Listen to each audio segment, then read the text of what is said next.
Welcome back to another motherfucking video. Today, we're going to be reacting to the worst jobs in history.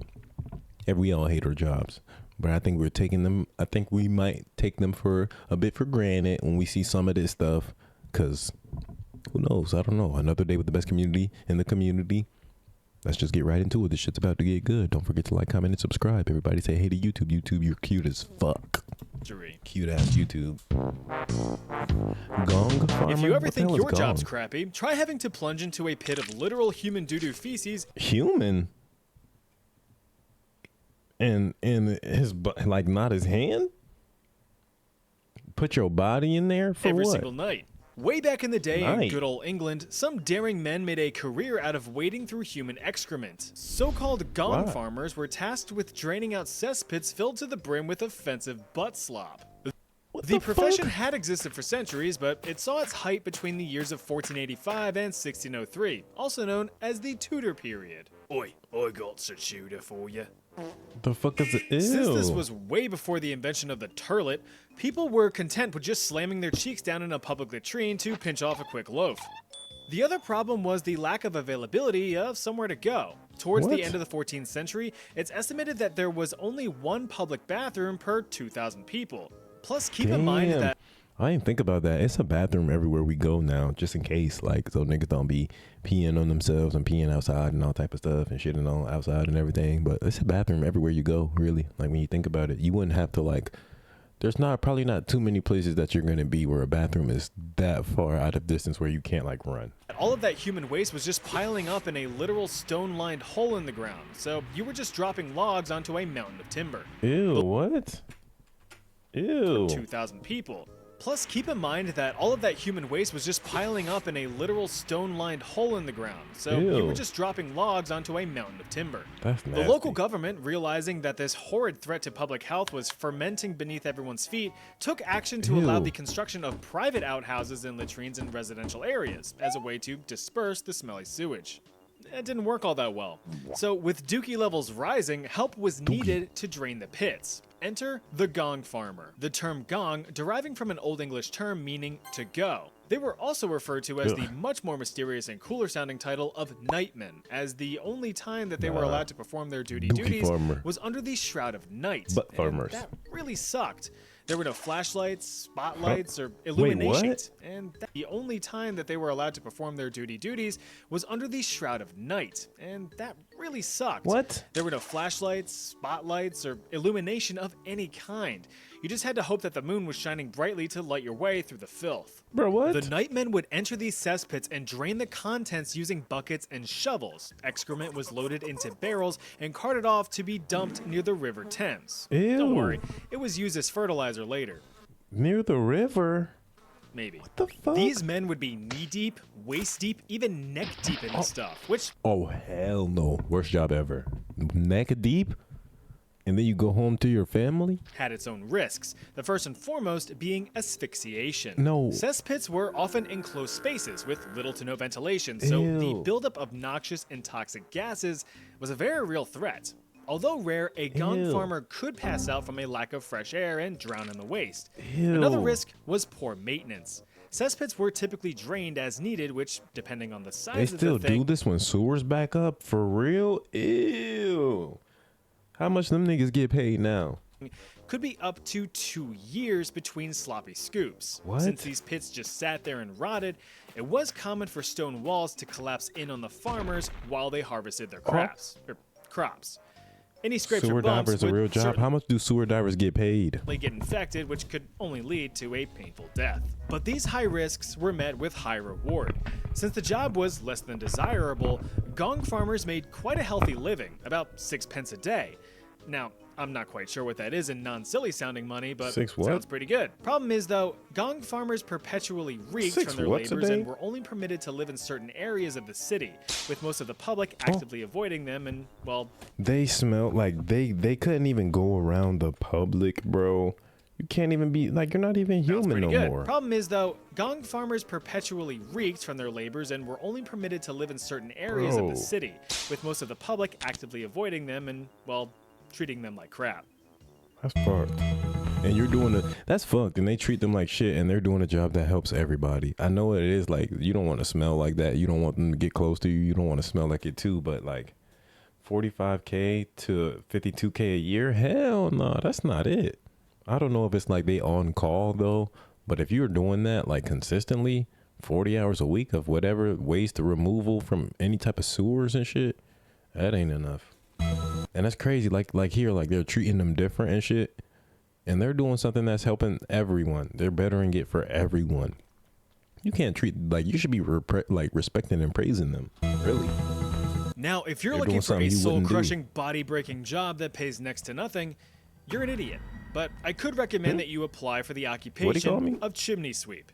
These services were all the rage in, you guessed it, England's Tudor period. But the job has existed for hundreds of years. Rapid urbanization led to the construction of a lot of buildings, and each one of them suckers needs a source of heat. Got to keep them English toesies nice and warm during the miserable gray winter months until the arrival of the miserable gray summer months. So a lot of fireplaces and chimneys were built to meet that demand. You do know how a fireplace works, right? Make fire, fire make heat and smoke go up through chimney and blow out the top. But all of that burning of wood and coal creates lots of icky carbon-heavy flammable deposits that build up within the chimney. Big problem, cause if that's not properly cleared out, then things can just go, and there goes not only your house, but a few neighbors' houses as collateral damage. Oh. Well, the higher-ups didn't like the risk of their kingdom going up in smoke at any given time, so they mandated that chimneys must be swept at least 4 times a year or face heavy fines. Thus, the employment of chimney sweeps became critical. The problem, though, is that chimneys at the time weren't exactly designed for human entry and cleaning. Most flue networks in the building were grouped together on the roof, but could have sharp turns as they angled out towards their respective fireplaces or furnaces. To make matters even worse, regulations shrunk flue sizes down to as little as 9 by 9 inches. Who the fuck's fitting this in made it there? nearly impossible for full-grown men to slip through the cracks. The Kids solution? gotta go. Children. I was just finna. Really? Damn, that's crazy. Like, kids gotta do it, but that's dangerous as fuck. Like, they probably didn't even have harnesses and shit like that, bro. That's so. Kids cleaning the chimneys? Young children. Adorable, wide-eyed orphans were yoinked from poor houses and taken on as apprentices called climbing boys, with opportunities to one day grow into master sweepers themselves, if they lived that long. If it wasn't obvious, chimney sweeping was extremely dangerous, especially for the little limber lads. Boys as young as 6 years old were sent up chimneys and told to get scrubbing. The physical dangers were abundant, as several children had died from getting stuck or horribly burned from scaling the scalding bricks. Keep in mind that these fireplaces were almost always in use, so those chimneys were hot and ready like a carry-out pizza. And it's like you sweating in there and shit? Hell no. Crema didn't kill you, the scrubbing would. Soot and creosote, the organic carbonaceous byproducts of burning wood and coal, are carcinogenic. So if you're trapped in a confined space just scrub-a-dub-dubbing away while sucking up hits of cancer-causing black powder all day day, things are not going to turn out well for you. But it actually wasn't your lungs that you needed to worry about. What is it? No, it was your balls. Wait, what? My dick gonna fall off? No, my God. Scrotal squamous cell carcinoma, also known as chimney sweeps carcinoma or just straight up scrotal cancer, was a death sentence. Something I didn't mention until now was that the young children, as a way to fit easier into the narrow, hot chimneys, often went commando. No shirt, no shoes, no pants, but all service. Bro, what? Nothing on? No way. Thanks for the follow, bitch. Thanks for the follow, twin. Which way today? No way. They're going in these chimneys naked? Are they out of their fucking minds? The constant exposure to soot and such led to the development of tumors on their nethers. Once developed, they were lucky if they had a few years left in them. Sure, your sack is out of whack, but damn, that chimney's clean. Bro. That's like, I don't know if that's the worst job ever. It's just they created the worst. They went through the worst procedures to go about the job, though. Like, why are you sending kids in there naked? Why won't you just make them an outfit for this type of job, like a tight fitted outfit or some shit, and a mask? You've probably heard of the Radium Girls, young women of the workforce that would paint luminous numbers and hands onto timepieces in the early 1900s. Well, this is similar. Towards the end of the 19th Radium century, girls. matchmaking was a pretty locked lucrative into me. business. Not like pairing couples up, but making literal matches. What? By the late 1800s, there were about 25 matchmaking factories across Great Britain, employing over 4,000 chaps and chapettes. The British. process, as with most industries at the time, involved working with some nasty chemicals. The flavor of the day here was white phosphorus, an unstable compound that burned fiercely when ignited. Oh. You know, perfect for the few seconds that you would need to set something ablaze.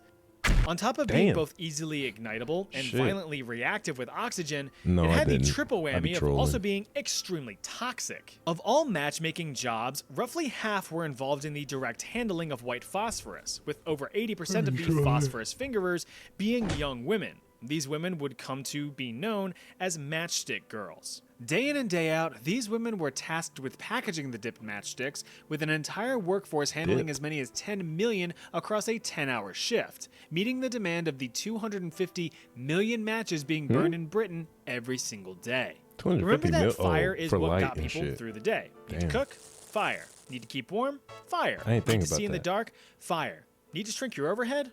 Fire. What? It was the biggest blessing humanity has ever discovered, and you can now summon it out of a little box in your pocket. The obvious problem is that fiddling with I'm all of just those scrolling. You fickle seem cool. phosphorus Thanks, Casa. fumes You seem physically cool, too. fucked you up. I It appreciate was very you. common What for did you eat both men today? and women to form phosphoric necrosis of the jaw. The condition, nicknamed Fossy jaw, developed after the long-term Wait. exposure to What? How the fuck did that happen? The obvious problem is that fiddling with all of those fickle phosphorus fumes physically fucked you up. It was very common for both men and women to form phosphoric necrosis of the jaw. Wendy's The not gonna condition, lie. nicknamed Fossy jaw, Wendy's be developed good. after the long-term exposure to phosphorus fumes. Initial symptoms included simple toothaches, which evolved into complete tooth loss, Bro. abscesses, swelling of the gums, and complete necrosis of the jaw. To put it Bro. simply, your jaw rotted off. What the If fuck? you did get the jaw rot, there was about a 1 in 5 chance that the rest of your body would be rotting not long after from contracting an even I'm worse not sure. condition Maybe, Casa. known as death. In 1888, over 1,400 matchstick girls, fed up with this Oh, you're blatant hosting it. disregard for their safety, through Discord. decided to strike, demanding better pay, working conditions, and abolition of unfair fines and penalties. The strike lasted for 2 weeks before demands were met and accepted. 20 years later, in I don't know. 1908, Maybe the British ask House me of on Discord Commons though. Like, completely let me know on Discord, and I'll let you know. abolition of unfair fines and penalties. The strike lasted for 2 weeks before demands were met and accepted. 20 years later, in 1908, the British House of Commons completely banned the use of toxic white phosphorus in favor of the much safer How the and fuck less they- toxic red phosphorus, which is what we use in matches today, Oh, I was but gonna not say in the that. match head, on the striking pad. So remember to light one up for the matchstick girls. Damn. They was using white phosphorus before. If you think your job's exhausting, try hauling an entire freaking ship up a river with your bros. No. These are burlacks, or barge haulers. What the fuck? They hauled barges.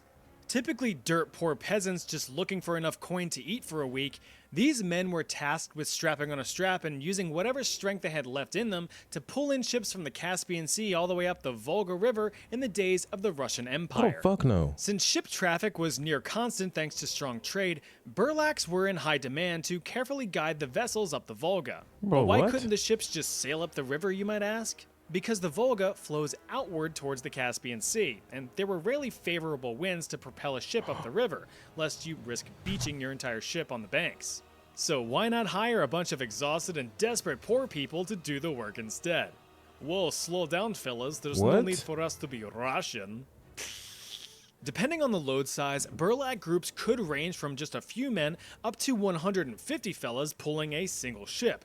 But there was a moment of respite for these workers. See, one advantage to working in the Russian Empire was the cold winters. Can't exactly move ships upstream when the waterways are completely frozen over. So burlacks were seasonal, working dawn until dusk, thaw till frost. Fuck that. But since the combination of being poor and not working meant certain death, the men would pick up odd jobs in the winter What to I'm saying. barely scrape by. That's not good either.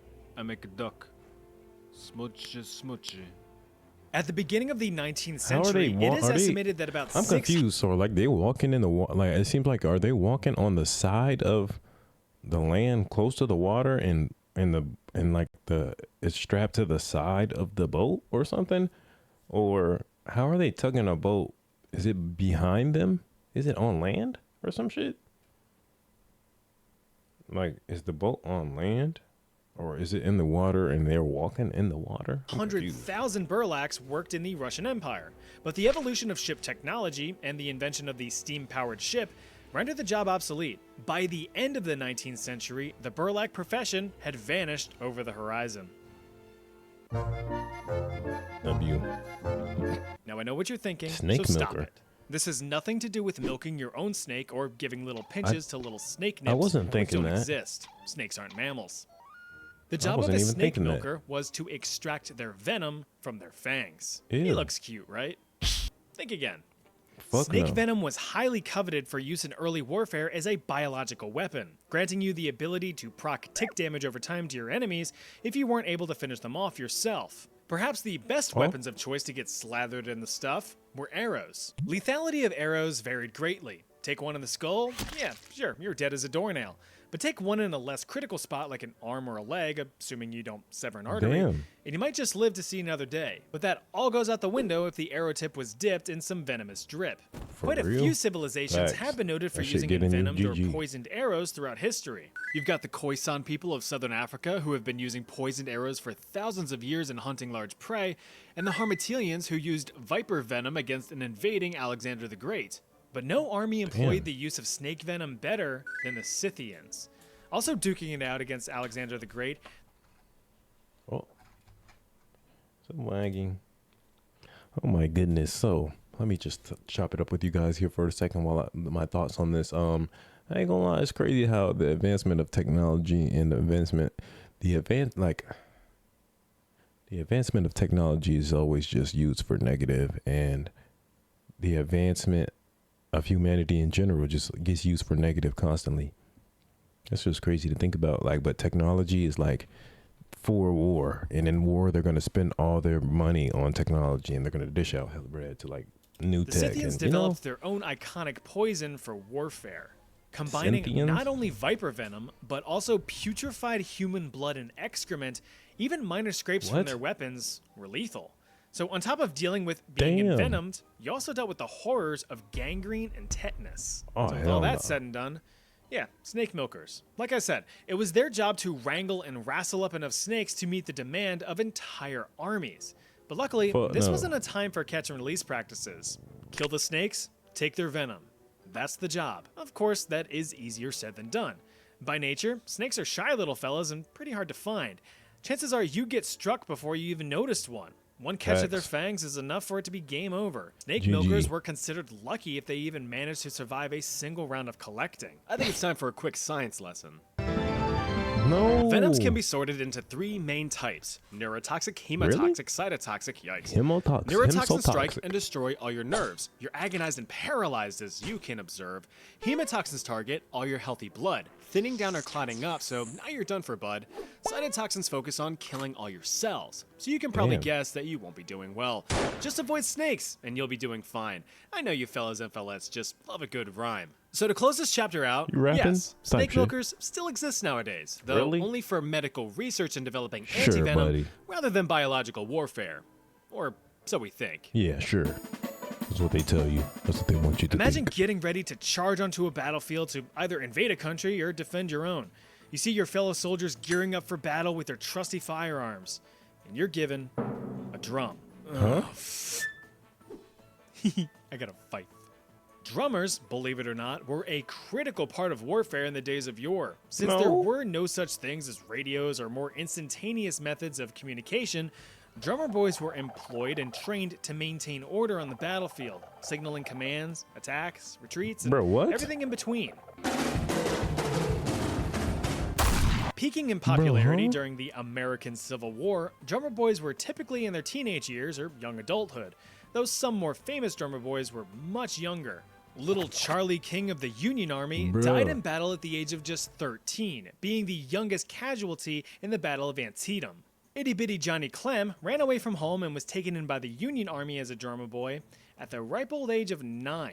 Just a few Bro. years later, the little fella fought in the Battle of Chickamauga in 1863 at the age of 12, where he shot and killed a Confederate soldier. What you gonna do? Shoot? He was promoted to sergeant, eventually retiring from the United States Army in 1915 as a What? brigadier general. But that's a rare occurrence. In reality, it would have gone more like this. Despite what people may think, drummer boys did not lead troops into battle. That would be stupid. Instead, they would relay commands from behind soldier lines, though they were still known to be valuable targets. If you break the communication line, you break down the army. Outside of combat, facts. drummer boys had a wealth of other responsibilities, such as carrying messages between units, assisting battlefield surgeons I never with even amputation. thought about that, because that's true. That's why I'm saying, like, war is so, like, that shit gets so real, because you break the communication line, they're completely fucked. I'm not gonna lie. What can they do if they can't even communicate their commands to their front line? It's just like, damn, bro. And out there the targets. You're sending them out there to be the targets now. Supplies or burying the dead. They very rarely carried weapons of their own, so if they had to defend themselves in the heat of battle, they were pretty shit out of luck. Hit them with that. Yeah, hit them with it, though.